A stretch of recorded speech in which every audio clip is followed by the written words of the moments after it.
हमारा यह होली का पर्व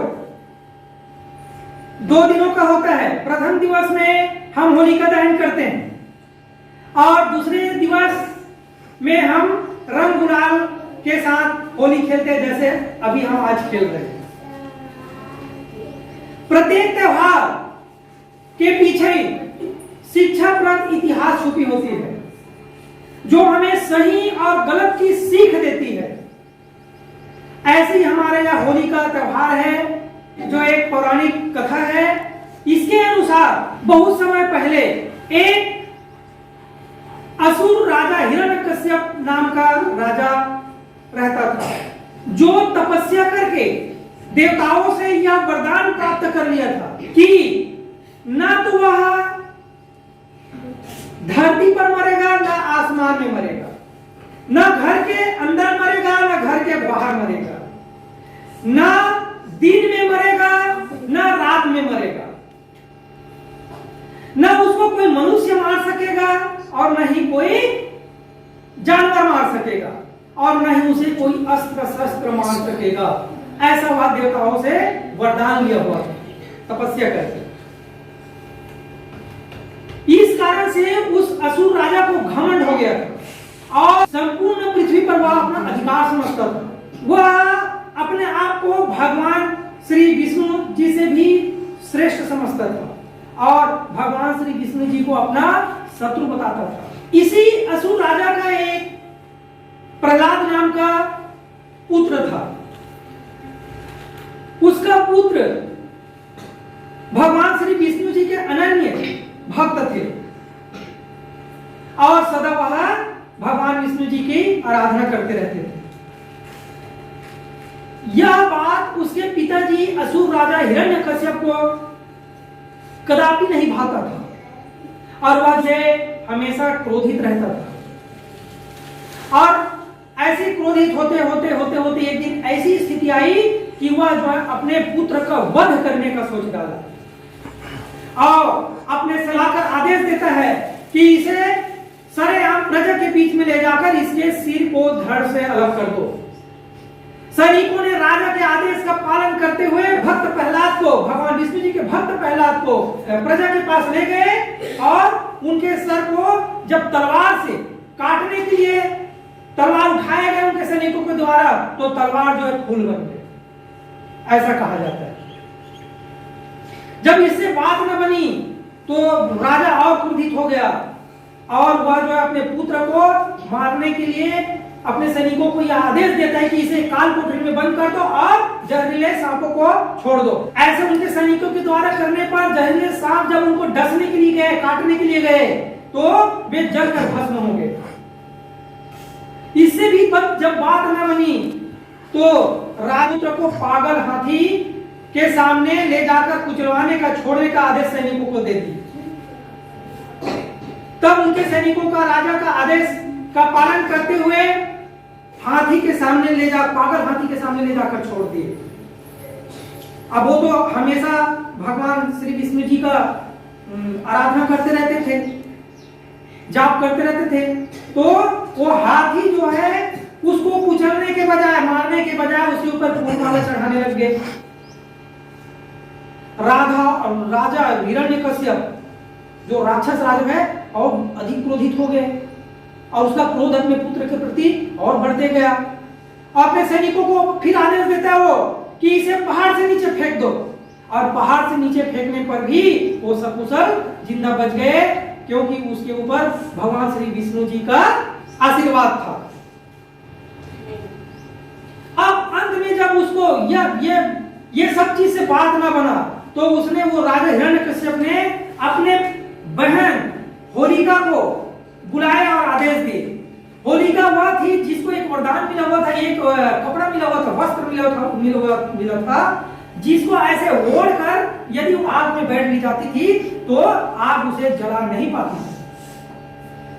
तो राजा ने आदेश दिया, बहन होलिका, तुम तो आग में नहीं जलोगी, तुम्हें वरदान प्राप्त हुआ है, तुम इस मेरे बच्चे प्रहलाद को अपने गोदी में लेकर आग में बैठ जाओ। उसने अपने भाई के आदेश का पालन करते हुए भक्त प्रहलाद को अपने गोदी में लेकर आग में बैठ गई और आग में बैठने के बाद थोड़ी देर में आग धधकने लगी, जलने लगी, और उसके बाद थोड़ी देर में जब आग वो हो गई, बंद हो गई, तब देखते हैं कि होलिका आग में जलकर भस्म हो गई थी और भक्त प्रहलाद सकुशल जीवित रहे। इतने में राक्षस राजा अत्यधिक क्रोधित हो गया और वह जो है अपने पुत्र का स्वयं वध करने का सोचा और उसको एक खंभे में बांध दिए, खंभे में बांध दिए रस्सी से, और तलवार लेकर उसकी ओर दौड़ने लगा, इसका मैं ही वध करूंगा ऐसे करके। जब ऐसे उसको मारने के लिए दौड़ने लगे तलवार लेकर, तो उस जिस खंभे में बांधा उस खंभे को ऐसे फाड़ते हुए भगवान विष्णु जी नरसिंह अवतार जी लेकर प्रकट हुए और उसके साथ वो राक्षस राजा के साथ लड़ाई करते हुए लड़ते हुए उसको ऐसे उठा के अपने जंघे पे रख दिया।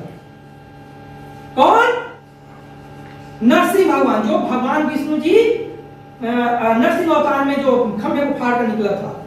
उसके बाद वो घमंड था, उसको घमंड था, किसको? राजा को, मुझे तो कोई नहीं मार सकता, मुझे तो वरदान प्राप्त हुआ है। तब वो नरसिंह भगवान कहते हैं कि देखो क्या वरदान प्राप्त हुआ तुम्हें, बोलता है। तो राजा बोलता है कि मैं ना धरती में मरूंगा ना आसमान में मरूंगा, बोलता है। तब नरसिंह भगवान बोलता है देखो अभी तुम ना धरती में हो ना आसमान में, अभी तुम मेरे गोद में हो। गोद में ऐसे क्या रहता है? फिर और क्या वरदान प्राप्त हुआ तुम्हें, बोलता है। फिर बोलता है कि मैं घर के अंदर नहीं मरूंगा और घर के बाहर भी नहीं मरूंगा, बोलता है। तब नरसिंह भगवान कहता है देख तुम अभी घर के ना अंदर हो ना बाहर हो, घर के चौखट पर हो, चौखट पर बैठे थे नरसिंह भगवान। ठीक। और फिर पूछता है और क्या वरदान तुम प्राप्त हुए तुम्हें बताओ। तब बोलता है कि ना मैं दिन में मरूंगा ना रात में मरूंगा, ऐसा मुझे कोई नहीं मार सकता, ऐसे करके। और वो दहाड़ था घमंड में। तब नरसिंह भगवान बोलते हैं कि देखो अभी ना दिन है ना रात है, ये शाम का समय है। ठीक है। अब उसे और क्या वरदान मिला है तुम्हें बताओ। तब वो राजा फिर बोलता है, असुर राजा हिरण्यकश्यप, कि ना तो मुझे कोई मनुष्य मार सकता है ना कोई जानवर मार सकता है। तब नरसिंह भगवान बोलता है देखो ना तो मैं जानवर हूं ना मनुष्य हूं। वो जानवर भी नहीं है, मनुष्य भी नहीं था। फिर पूछता है और तुम्हें क्या वरदान मिला है। तब बोलता है वो राक्षस राजा हिरण्यकश्यप कि मुझे कोई अस्त्र शस्त्र नहीं मार सकता। तब नरसिंह भगवान बोलता है देखो मेरे हाथ में कोई भी अस्त्र शस्त्र नहीं है, हथियार नहीं है। और वो अपने नाखून को दिखाता है और अपने नाखून से उसके शरीर को ऐसे फाड़ देता है और दुष्ट राजा असुर राजा राक्षस हिरण्यकश्यप का वध कर देता है। इस प्रकार धर्मी का अधर्म का नाश भगवान विष्णु जी नरसिंह भगवान के रूप में आकर के उसका वध करके उसके अत्याचार से छुटकारा दिलाता है। इस प्रकार से हमें हमारे धर्म को मानते हुए, चाहे हम किसी भी धर्म का मानने वाले हो, कोई भी धर्म छोटा या बड़ा नहीं है, सब बराबर है। हिंदू मुस्लिम सिख ईसाई आपस में हम सब भाई भाई। इन वाक्यों को चरितार्थ करते हुए ऊंच नीच के, अमीर गरीब के और जाति संप्रदाय के भेदभाव को मिटाते हुए सबके साथ भाईचारा के भावना को स्थापित करते हुए हम इस होली के त्योहार को मनाना चाहिए। तभी हमारे इस होली के त्योहार को मनाना सार्थक होगा और सही होगा। अंत में मैं पुनः आप सबको इस असत्य पर सत्य की विजय की, बुराई पर अच्छाई की विजय की होली पर्व की ढेरों बधाई देते हुए इन दो लाइनों के साथ अपने शब्दों को मैं विराम देना चाहूंगा। हर सुबह आती है एक याद लेकर, हर शाम जाती है एक याद लेकर। हर सुबह आती है एक याद लेकर, हर शाम जाती है एक याद लेकर। लेकिन आज का यह होली आई है हम सबको साथ लेकर।